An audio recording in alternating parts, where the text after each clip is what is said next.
মালয়েশিয়াতে বসবাস করছে এমন বাংলাদেশিকে অপহরণ করেছে আরও ৩ জন বাংলাদেশি, এবং বাংলাদেশি হয়েও অপহরণ করে তারা মুক্তিপণ দাবি করেছে ২০,০০০ রিঙ্গিত। যারা অপহরণ করেছিল তাদেরকে কিন্তু আইনের আওতায় অন্তর্ভুক্ত করা হয়েছে, এবং এখানে ৩ জন, যাদের নাম ছিল কাজী মোস্তফা, যার বয়স হচ্ছে ৩৮ বছর, মারুফ হোসেন, যার বয়স ছিল ২৮ বছর, এবং আলিম আব্দুল, যার বয়স হচ্ছে ৩০ বছর। আনুমানিক ১টার দিকে তাকে অপহরণ করা হয়েছে জালান দাতো শেখ আহমদ এলাকার একটি দোকানের সামনে থেকে রনি হাওলাদার নামে একজন ব্যক্তিকে।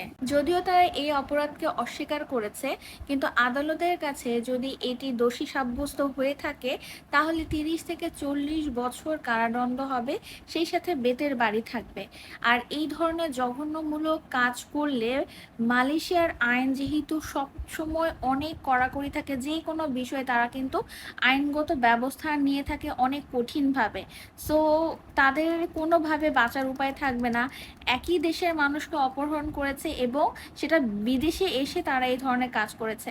আর এটি আমাদের দেশের জন্য যেমন একটা লজ্জাজনক কাজ করেছে, জাতি হিসেবেও লজ্জাজনক কাজ করেছে, আর এই ধরনের কাজ কোনো জায়গায় করা উচিত না।